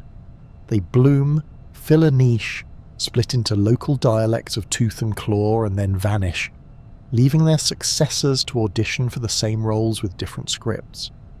Allosaurus is the late Jurassic's headline act. Later theropods wear new names, new skull geometry, new hunting math. Triceratops owns the late Cretaceous plains, but back in the Jurassic, the horn game is played by different faces or not at all. You can imagine a T-Rex squaring off against a Stegosaurus only by deleting tens of millions of years of auditions, extinctions, continental drift, and weather. And yet, in the strata, there are cross-period whispers you can hold. The Morrison's mudstones and sandstones stack like a symphony written in river keys. The Hell Creek's layers keep time right up to the global line of ash, the iridium-rich seam that marks the day the sky fell. Above that line, silence, then the small sounds of survival. Below it, the last thunder. The separation is literal enough to touch. 2 fingers on 2 different pages, and between them the heat and darkness that pruned a world. Your museum pairs a T-Rex skull with a Stegosaurus skeleton, because spectacle pays the light bill. The rocks pair nothing of the sort. They refuse. If you need a jewel to fill the empty field in your head, take the ones the past actually paid for. Hear the drumline of a Triceratops charge, forelimbs braced like pillars, frill down, horns forward, as a tyrant pivots with a counterstep that keeps the torso level, jaws angling for the next cathedral of vessels. Watch riverbanks explode as hadrosaurs stampede, water turning to a mirror of panic, and a tyrannosaur throws a shadow that makes fish forget they are fish. Go backward and let the plates of a stegosaurus flush with blood like warning flares as an allosaur circles, trying to pass angles and reach without bleeding for its trouble. These are real. They leave signatures, gouges that match teeth and spikes, pathologies that match falls and fights, trackways that record not just feet but choices. As for us, when we finally arrive, the soundtrack is different. Mammoths steam in the cold and scrape bark from birch with trunks like curious hands. Saber-toothed cats move like silk knives. Giant ground sloths pull branches down into mouths that never learned fear of people until it was too late. We meet monsters, yes, but they are our monsters, latecomers and contemporaries, creatures close enough for eyes to meet. The dinosaurs we love are older stars, burned out long before our showtime, their light arriving late and bright, tricking us into thinking we stood in their presence because the glow is so immediate. Time keeps chewing. That's the part nobody likes to admit. It ate Stegosaurus before it ate Tyrannosaurus. It ate Tyrannosaurus before it ate us, because it will eat us too. The comforting lie stitches all epochs into one cartoon, because cartoons are easy to survive. The real world runs on sequences, on absences, on the brutal truth that you don't get to choose your enemies. The plate-backed tank never met the Tyrant King. We never met either of them. We only meet the earth they left us, layered and haunted, and the birds watching us from the wires that refuse to let the story end. They dug a thunderstorm out of the ground and called it a body, vertebrae as big as nightstands, ribs like the ribs of a capsized ship, a tail that just kept going until distance said enough. In the quarry sun, the bones threw heat back at the men who freed them. There were 2 names waiting in those rocks, and both of them were hungry. One name arrived first, a modest, dutiful thing, a Patasaurus, the deceptive lizard, coined in 1877 by Othniel Charles Marsh, a man who collected Latin, like other men collected grudges. 2 years later he christened another skeleton, bigger, stranger lore, Brontosaurus, the thunder lizard. Same quarries, same age, same long-necked architecture, but different enough, he thought, to deserve a different star on the poster. Newspapers didn't need convincing. Thunder Lizard is a headline that writes itself. It sounds like the sky learned to walk. This was the Bone Wars, when paleontology was less a science and more a knife fight conducted with shovels and telegrams. Marsh on one side, Edward Drinker Cope on the other, two men determined to turn Wyoming into a pile of Latin nouns. Freight cars full of bones rattled east while field crews lived on beans, bravado and rumour. Skeletons were jigsaw puzzles with half the pieces chewed by time. Heads went missing, tails arrived in crates with no return address, and a vertebra could make a career if you named it first. Then came the taxonomic hangover. In 1903, Elmer Riggs, calm where others were theatrical, looked at the thunder lizard and the deceptive lizard, measured what could be measured, ignored what couldn't, and made a ruthless call. They were the same kind of animal. Under the rules, the older name wins. Brontosaurus was demoted to a junior synonym, off the marquee. The world, however, refused to read the memo. Museums had already built cathedrals to the thunder lizard. Children had already learned to say the word like an incantation. Good luck taking a god's name back once the congregation is singing. To make matters weirder, the god wore the wrong face. Skull fossils were rare for these titans. Heads fall off in death, detach in flood, travel independently like bad rumours. When the American Museum of Natural History mounted its colossal Brontosaurus in the early 1900s, it didn't have a head for it, so it borrowed one, broad-nosed, heavy-jawed, from a more distantly related neighbour. For decades, the thunder lizard smiled with the wrong skull, a Camarasaurus grin bolted onto a Diplodocid chassis. Across the aisle, Diplodocus eventually got its sleek, horse-faced head, but the thunder lizard kept the borrowed mask because the public already loved that face. Science mumbled, spectacle paid the light bill. Still, the bones had their own politics. Deep in the neck, the long, swan-gone industrial column of vertebrae, some skeletons carried cervical bones thick and heavy, with side ridges and muscle scars that spoke of a linebacker's build. Others were more grathial, the spines thinner, the bony architecture less baroque. Shoulder blades, hip proportions, the shapes of the neural spines along the back. They rhymed but did not always repeat. Field notes grumbled about this quarry's beast being stouter, the ridgeways being lighter. The giants were telling us they came in more than one kind, we just weren't ready to listen. Meanwhile, the myth of the wrong head finally met its reckoning. In the late 20th century, more skull fragments turned up where they should do, near the neck bones of these whip-tailed titans, not in a museum drawer with a sticky note that said close enough. The picture sharpened. The long-necked dynasty, Diplodocus, Apatosaurus, the thing that shall not be named anymore, wore narrow snouts, peg teeth, a face drawn for raking soft vegetation, not for crushing.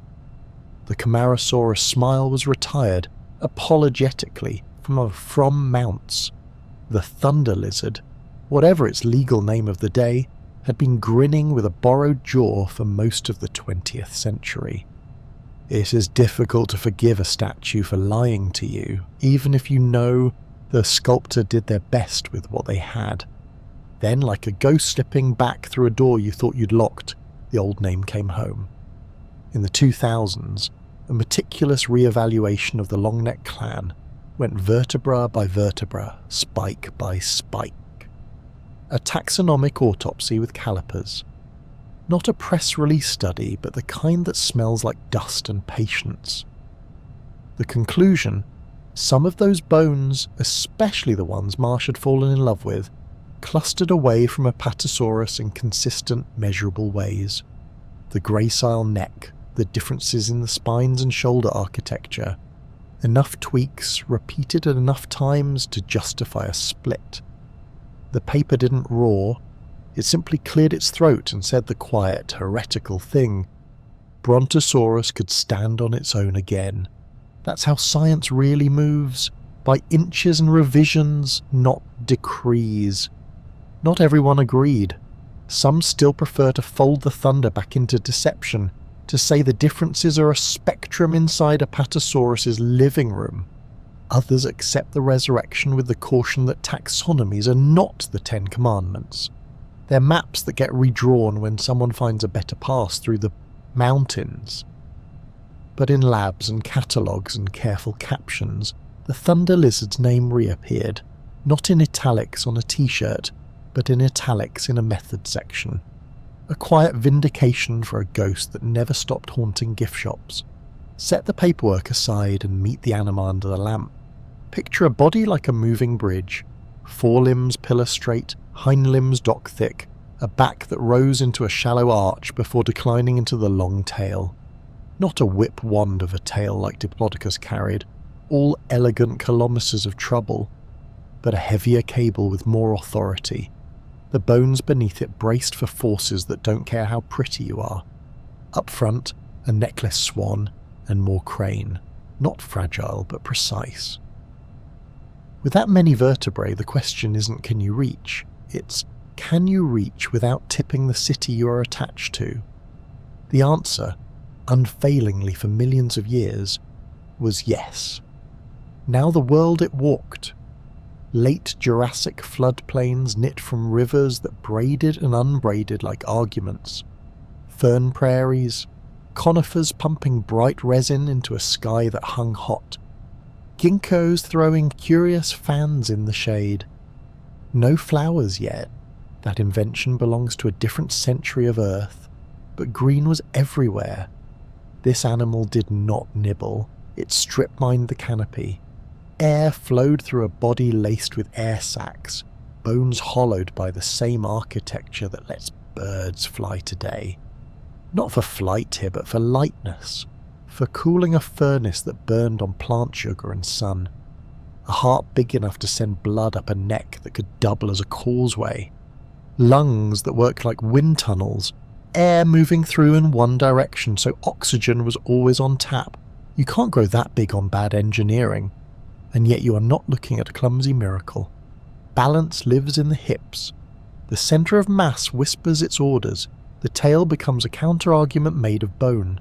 Footfalls fall into patterns the spine remembers without asking permission. Central pattern generators humming so the bigger brain can do other math. Like, is that shadow a cloud or an ambush?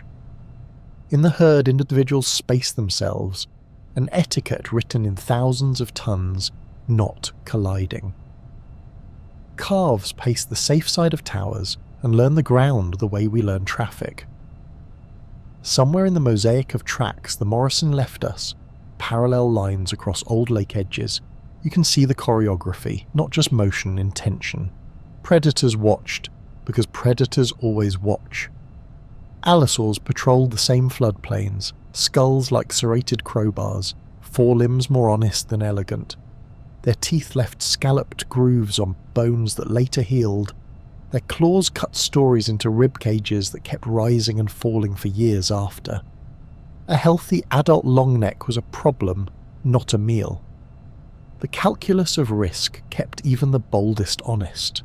But calves stumble. Old ligaments fray. Drought narrows choices. In those weeks, a shadow at the tree line became a sentence with teeth. The head, when it finally turned up attached to the right necks, was a study in understatement. Peg teeth crowded the front, perfect for stripping fronds, combing soft shoots, yanking the edible from its armour. No bone crushers bite, the jaw muscles didn't need to audition for tyranny. The job was volume and reach, not violence. Imagine walking a shoreline of green and skimming calories as easily as you breathe. Imagine the sound, leaves tearing in long wet sighs, the creak of tendon under load. The occasional thunder of a foot hitting a patch of clay that looked drier than it was. And the name, this is the part that refuses to behave, matters because names are nets. They catch meaning. For a century, Brontosaurus lived in our mouths while Apatosaurus lived in the journals. One was myth, one was lore. The 20th century built postcards and stamps and lunch boxes around the thunder lizard while the scientists, with pained smiles, nodded and corrected and corrected and corrected. Then evidence shuffled the deck, and the lore allowed the myth back into the ledger. Not as a concession to nostalgia, but as a testable, defensible label for a particular cluster of bones that share particular shapes. The public never stopped believing in thunder. Science only needed thunder to hold still long enough to measure it. If you stand under one of these giants now, under the correct head on the correct neck, the tail tapering away into the vanishing point, you can feel the taxonomic argument humming through the ribs like far-off weather. It's not just a skeleton. It's a century of human certainty being built, unbuilt, and built again. Marsh, with his field camps and his telegram storms. Riggs, with his careful demotion. Curators, with their wrong skulls and stubborn crowds. Preparators bent over bone for months, then years. And somewhere in the 2010s, a team with rulers and restraint, resurrecting a name by refusing to be romantic about it. Call it thunder if you like. The ground did when it walked. The name survived because the bones did, because the pattern that earned the word is real. A long-necked animal whose proportions, in a dozen subtle ways, are its own story rather than someone else's. The resurrected label isn't magic, it's housekeeping after an earthquake. The house still stands, ribs arched, vertebrae keyed into vertebrae like a spine made of locksmithing, feet planted in stone flats where rivers once spoke. The miracle isn't that the name came back. The miracle is that for 150 million years, something this improbable was ordinary. The thunder never stopped. We just finally decided what to write on the door. Picture the stereotype. A lizard with delusions of grandeur draped over a rock, sunbathing its way to competence. Cold blood equals toe life, right? You wait for the day to heat you up. You move when the world is kind, you stall when the light slips. That's the myth people stapled onto dinosaurs, immense iguanas that only came alive after lunch. Now step inside the ribcage and listen to the engine. There's more going on here than a solar panel and a prayer. Start with the bones, because bones gossip. Slice a dinosaur limb bone, and the cross-section doesn't whisper reptile, it shouts construction site. The cortex is a storm of woven fibres, fibrolamellar bone, laid down fast, crisscrossed with blood vessel canals like city plumbing. That is growth in a hurry, the kind of growth warm-blooded animals bankroll. Yes, many dinosaur bones show growth rings, lines of arrested growth like tree rings, but they don't mean hibernation statue. They mean seasonal budgeting. Throttle back when food is thin, punch the accelerator when the buffet returns. The overall curve still rockets upward. Juveniles went from hatchling to hard to swallow with alarming speed, which is a great way to not become someone else's breakfast. Breath next. The chest is not a bellows that wheezes in and then out the same stale air. It's a wind tunnel. Many dinosaurs, especially the big theropods and longnecks, had their vertebrae hollowed by air sacs, a bird-style plumbing system that pushes fresh oxygen through the lungs in one direction. Flow through lungs squeeze more oxygen from each breath and cool the engine at the same time. You do not lace your skeleton with air, unless you're chasing a higher gear. Lighter frame, better oxygen extraction, more stamina. Cold-blooded lounge lizards don't invest in HVAC. Then the wardrobe. Feathers are radiators run backward. Insulation that keeps heat where heat belongs. Plenty of small and mid-sized theropods wore anything from fuzzy filaments to complex veined feathers. That's not fashion tacked onto torpor, that's a thermal strategy. Feathers trap a warm boundary layer, help juveniles keep their tiny furnaces lit, and, as a bonus, they advertise, steer and brood eggs like living blankets. Insulation without a heat source is a joke. Insulation plus internal heat is a plan. Endotherm and ectotherm sound tidy, but nature prefers sliders to switches. Enter mesothermy, the middle path. Think tuna, laminid sharks, leatherback turtles, animals that elevate body temperature above the environment but don't pay the full metabolic tax of a mammal or bird. Many dinosaurs seem to have lived in that lane. Higher resting output than reptiles, cheaper than mammal-level infernos, with body size and behaviour doing the rest. A tiger runs a furnace, a leatherback runs a smart fireplace and lets the ocean's mass do some of the work. Dinosaurs used both tricks. Scale bends physics. A mouse bleeds heat like a broken radiator. A bus keeps last night's warmth until noon. Sauropods, those walking suspension bridges, were likely masters of inertial homeothermy, the polite term for "I'm huge so my temperature barely budges." Their mass-smooth day-night swings, while air sacs bled off excess heat so hearts didn't cook under noon's attention. That's not cold-blooded, that's a thermal tanker ship with precision fans. Now walk north, far north, into polar forests where winter clamps down and the sun forgets to rise for months. Dinosaurs lived there too. Juvenile bones from these latitudes carry growth marks that say, "We paused, but we stayed." Some species likely overwintered in the cold and dark, not as popsicles waiting for spring, but as active animals pacing a hostile calendar. Migration might save the fleet-footed, but permanent residents need onboard heat, insulation, or both.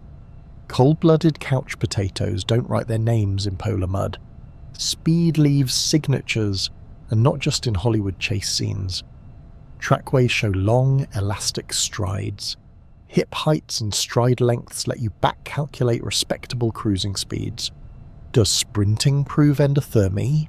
Number. But long-distance, repeated day-after-day movement on the Mesozoic treadmill, migrating herds, prowling hunters, parents shuttling food, leans on aerobic machinery. Predators that rely only on short anaerobic bursts are ambush specialists. Many dinosaurs look built to choose when and where to fight, not to gamble every meal on a single pounce. The skulls add another receipt. Long nasal passages and complex sinuses suggest serious airflow management. Big olfactory regions read landscapes and scent, but they also route vast volumes of air across moist surfaces that recover heat and water, a bonus feature of hot-running engines. Meanwhile, the semicircular canals of the inner ear balance hardware, sketch agility. The cerebellum, the motion conductor, claims space. Brains don't need to pass algebra to keep a tail level during a cutting turn. They need oxygen and glucose delivered on time to tissues that expect to work hard. Blood supply leaves clues in bone too. The size and number of nutrient foramina, the little highways for blood vessels crossing the femur, scale with how much oxygen muscles demand during aerobic work. In many dinosaurs, those foramina look ambitious, more mammal-like than lizard-like. Translation: the delivery system didn't plan for leisurely strolls between sunbeams. It planned for commutes. Energy economics exposes the lie most rudely. Predator-to-prey ratios in some dinosaur ecosystems look closer to mammal-run systems than reptile-run ones.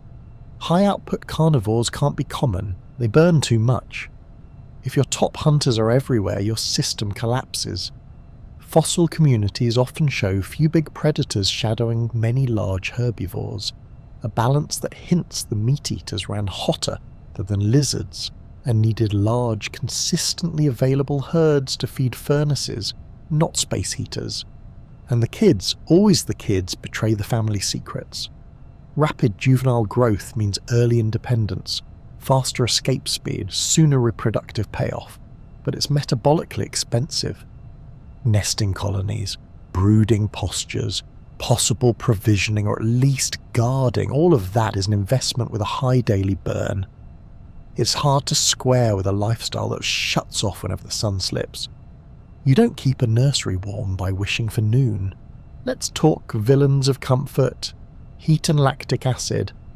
Cold-blooded sprinters go hard and then drown in lactic debt, needing long recovery and warmth before they can gamble again. A hot-running system clears waste faster, powers muscles with steady oxygen, and returns to ready state without a sun lamp. A Tyrannosaur's day wasn't one slot machine pull, it was patrol, test, pursue or don't, steal when smart, chase when cornered, walk away if the numbers don't add. That is strategy glued to physiology. The lungs, heart and blood had to keep up. Even armour and weapons carry metabolic subtext. Growing a bony frill the size of a dinner table or a forest of plates along your spine is calcium and protein spent like money.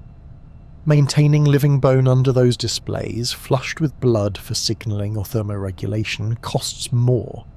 You do not juggle thermostatic billboards on a shoestring metabolism. You pay for that neon with heat made at home. Fine, you say, but were they birds hot? Some probably were, especially the little sprinting hunters draped in down, their narrow chests playing host to flight-adjacent lungs long before wings took ownership of the sky.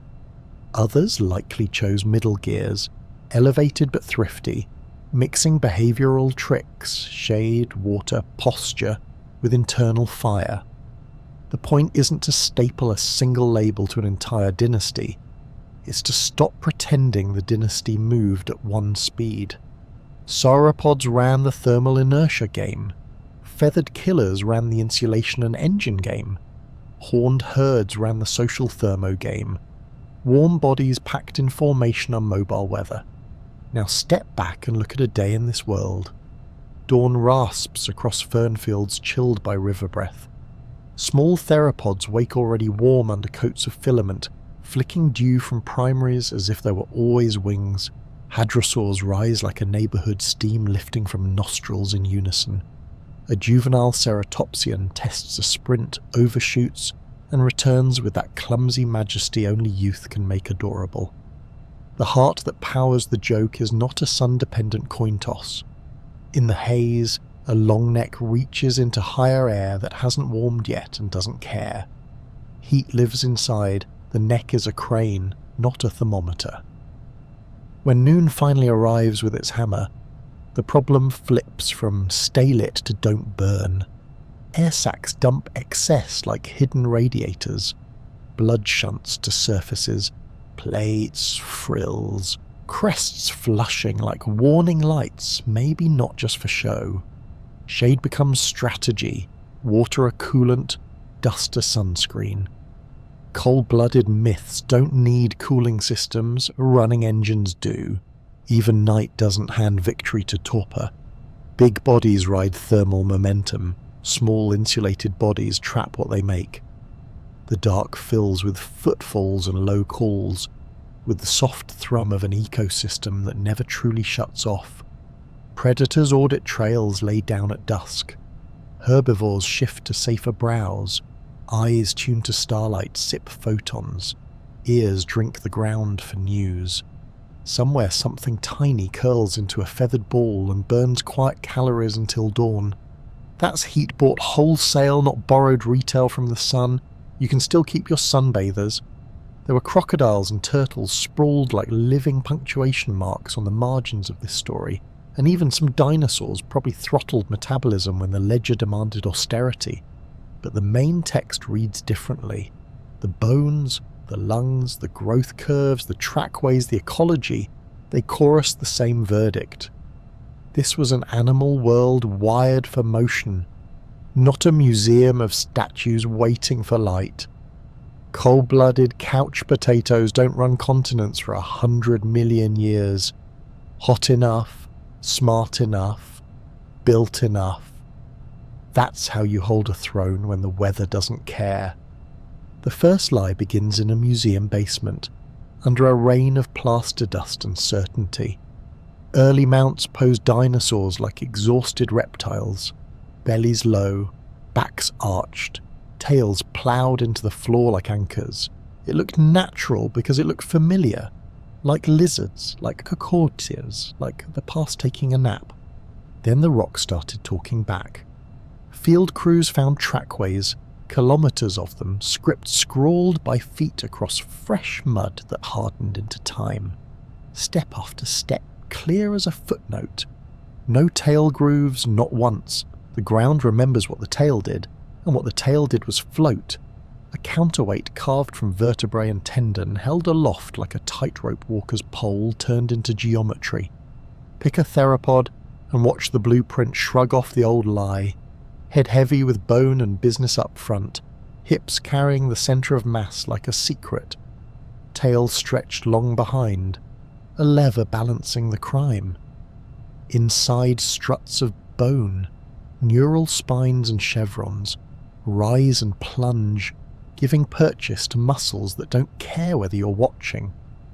The chorda femoralis is the big one, a meat cable that runs from tail to thigh.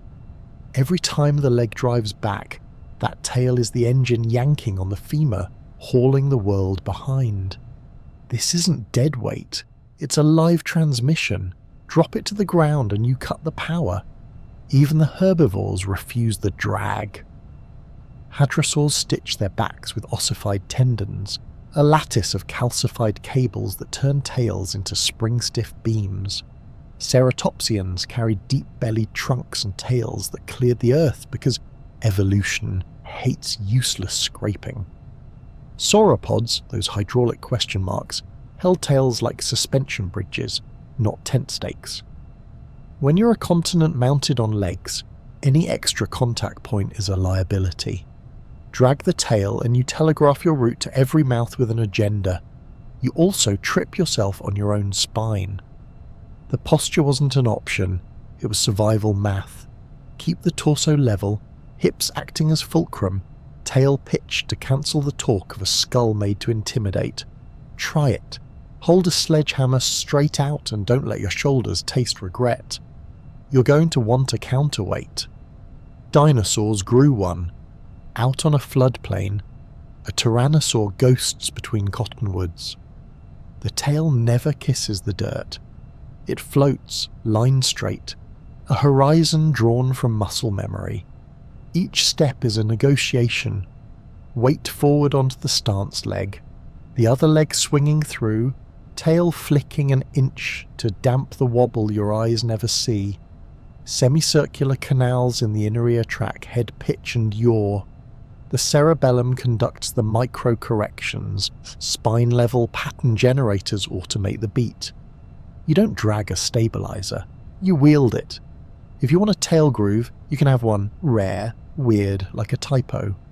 There are tracks with a skittered trench where a tail dipped, a slip, a stumble, a sprint in panic, a swim where buoyancy tugged the body low and the tail nicked mud.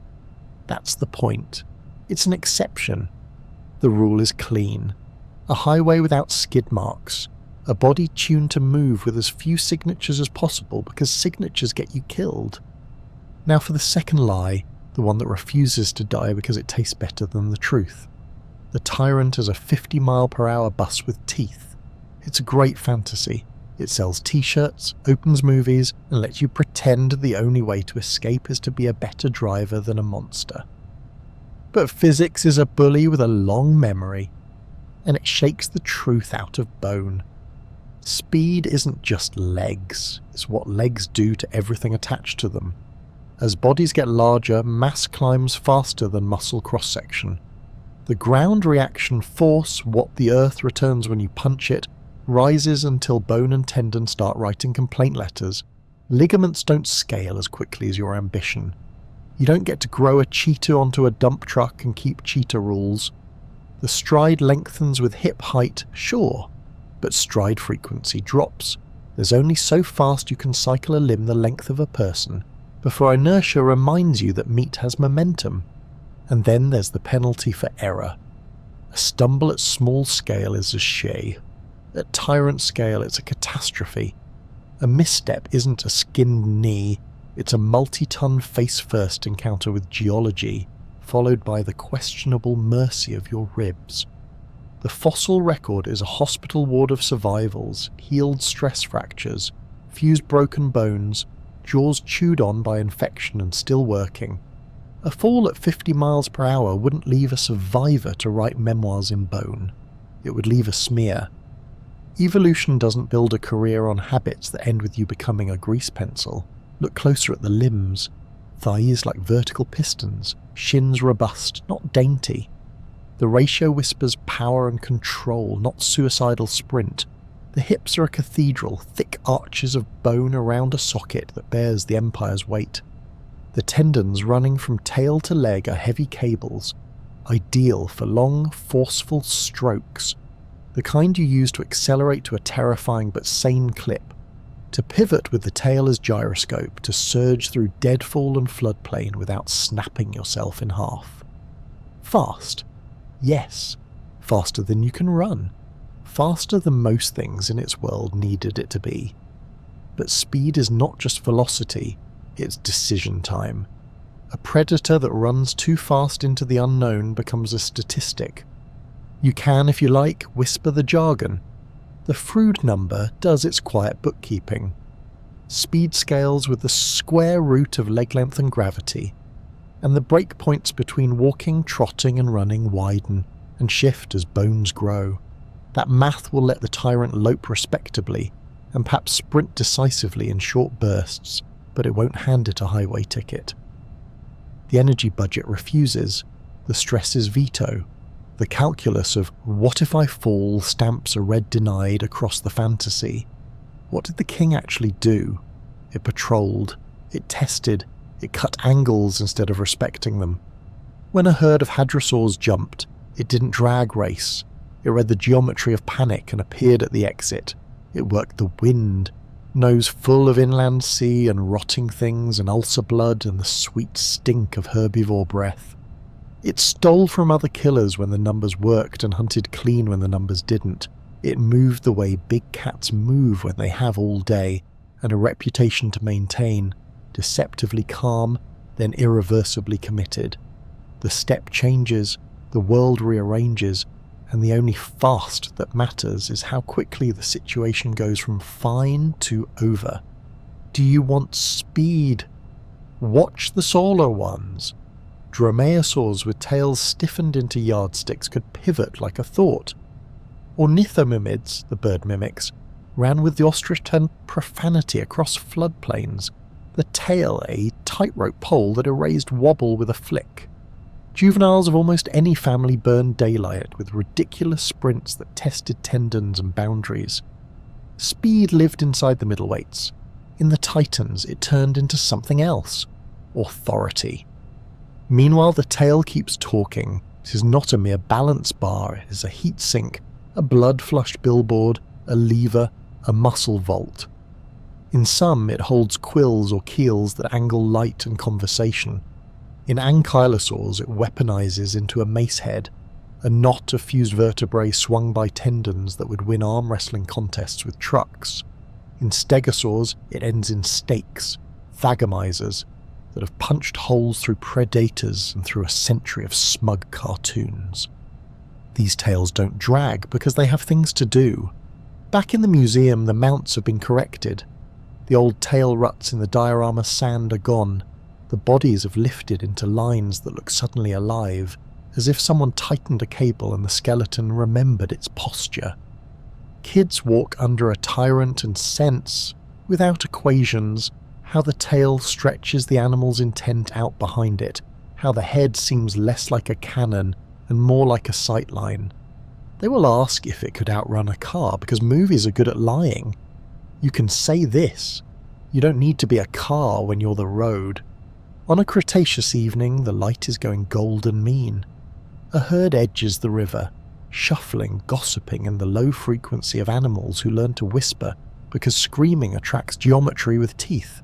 The air darkens as something steps into it. Tail level, back level. Head forward.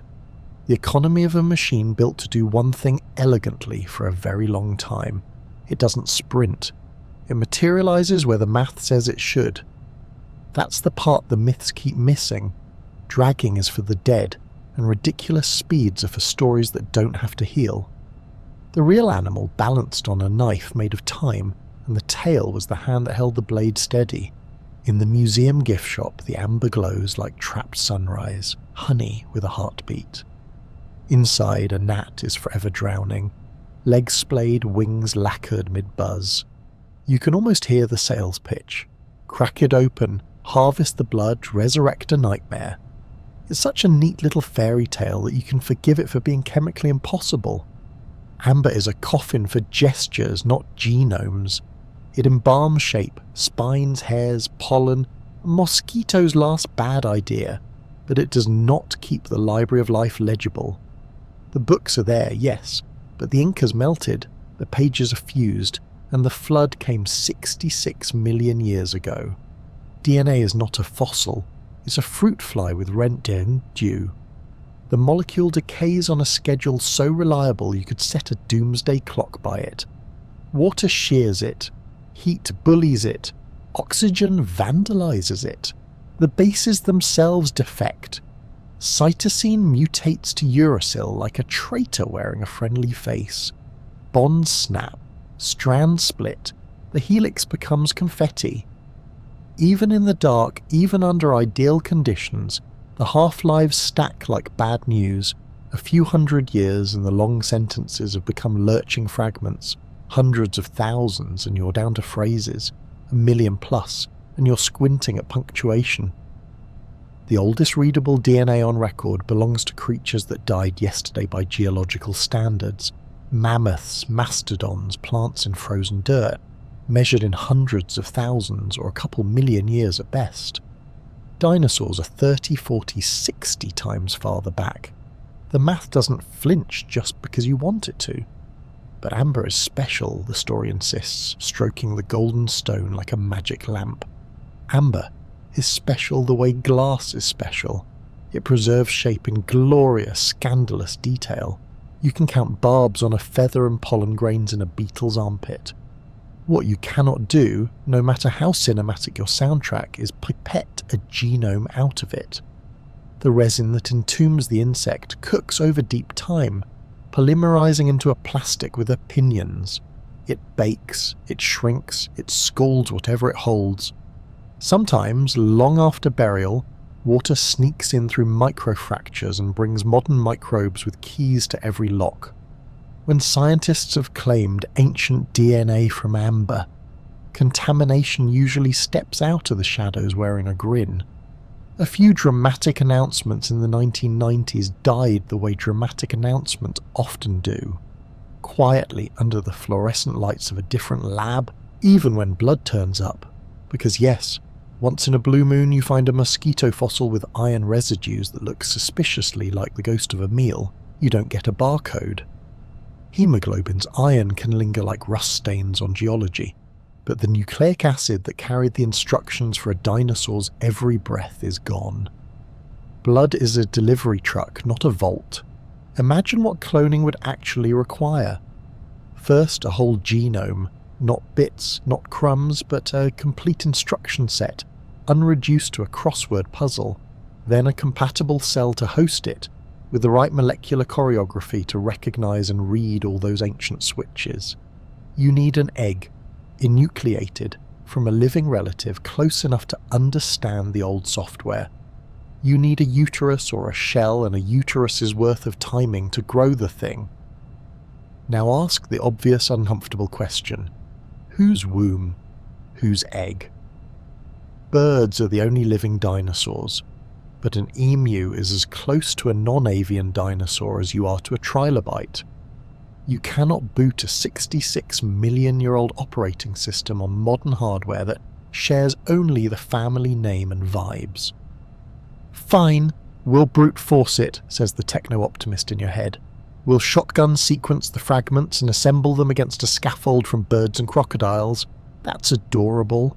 The fragments you'd get, if you got any, would be ultra-short, chemically scarred, and outnumbered by contaminants from microbes and you and the technician who sneezed. Alignment needs a map.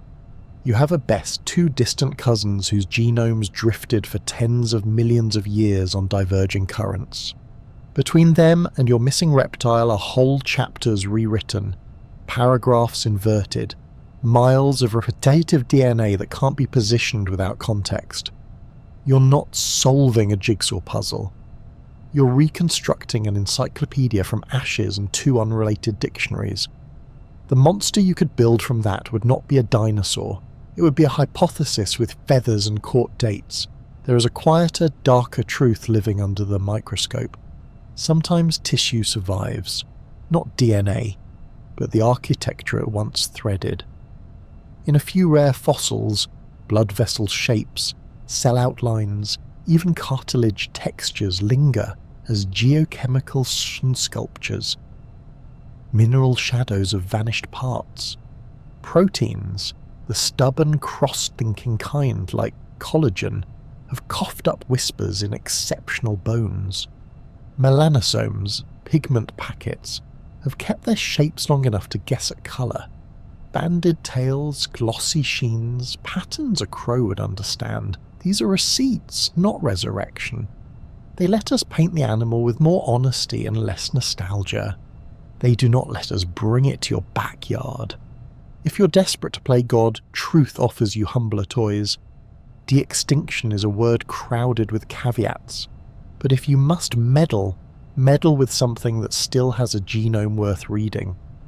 Mammoths left blueprints in permafrost. An elephant's body can at least negotiate with those instructions. You might engineer an elephant that wears a mammoth's coat and diet like a borrowed suit. But that project is hard, ethically fraught, and hovering on the edge of, is this kindness or cosplay? Dinosaurs duck the question by being impossibly old. There's another game, subtler and sly. Don't resurrect the dead, rewind the living. Birds carry legacies in their embryos. Switch off this pathway and beak tips soften towards snouts. Nudge that regulator and a tail bud lingers too long before the body edits it away. Teeth ghost back under certain molecular spells. Small wicked nubs announcing that the past never really left. It was domesticated. This won't give you a velociraptor. It gives you a chicken with a persuasive lawyer. It's a testament to continuity, not a blueprint for a monster. The uncomfortable punchline is that the film fantasy stole the scary part and left you with dessert. A captive dinosaur is a pet. A real one is an ecosystem with legs. It comes with its viruses, its parasites, its unfamiliar biochemistry, its rampaging ignorance of fences and property values. It comes with a sky that no longer smells right and plants that gossip in sugars it didn't evolve to digest. It comes with us, a species that can't stop turning new things into commodities. If you love the past, maybe don't put it on a leash. And yet the urge persists. The amber in your hand is such an eloquent liar. You can see the chitin shine. You can trace a bubble trail like a drowned victim's last prayer. You can imagine, if you let the room get quiet enough, a single intact cell hiding in there like a relic saint, nucleus unbroken, the genome inside asleep rather than dead. It's a beautiful thought. It's also the kind of thought that makes smart people do noisy science. In the dark, under the lens, the truth keeps repeating itself. Shape survives, chemistry mutinies.